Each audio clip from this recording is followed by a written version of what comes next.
Para comprender lo que es hoy el conflicto en Siria hay que remontarse al año 2011. Fue cuando una serie de protestas contra el gobierno de Bashar al-Assad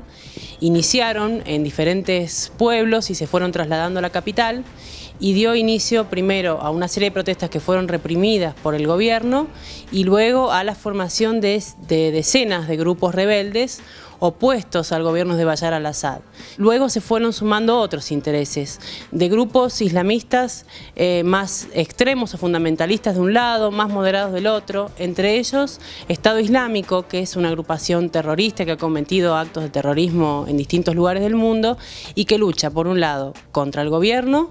contra los sectores opositores más moderados y contra los kurdos. Los kurdos son una etnia que está también en el norte del país, es una población de 20 millones de personas aproximadamente, y lo que buscan es la formación de un Estado propio, que no lo tienen. Bueno, el conflicto comenzó a tornarse de carácter internacional, por un lado porque los Estados Unidos comenzaron a apoyar a los grupos kurdos que pelean contra Estado Islámico, que es el principal objetivo de los Estados Unidos en Siria, o era por lo menos hasta ahora. Y por otro lado, los Estados Unidos buscan contrarrestar la influencia de Irán, que apoya al gobierno de Siria, y de Rusia en la región, que también apoya al gobierno de Bashar al-Assad.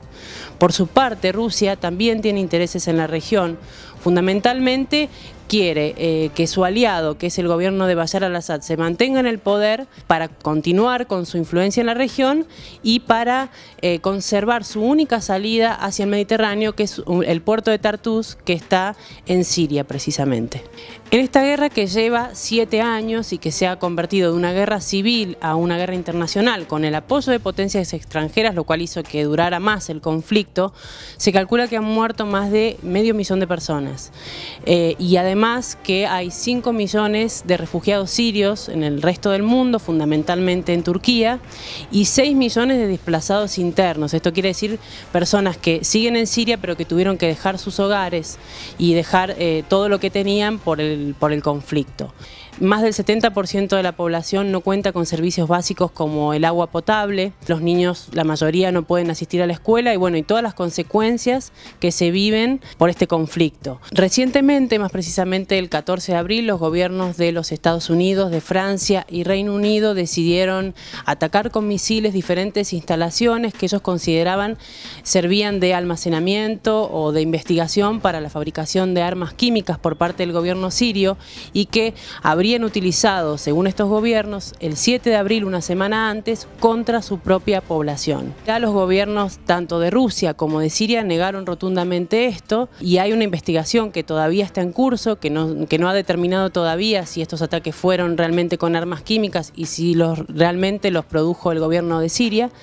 pero los ataques con los misiles de Reino Unido, Estados Unidos y Francia de todas maneras se realizaron. No es la primera vez que el gobierno de los Estados Unidos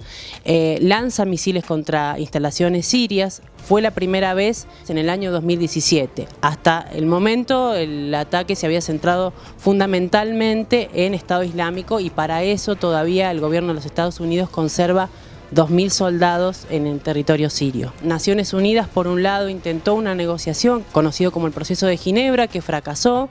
y los ataques al territorio sirio tampoco ayudan a que la violencia termine. Pero poco se habla de los intereses de la población siria, que hoy en día está viviendo esta situación y que poco tiene que ver con todos estos intereses.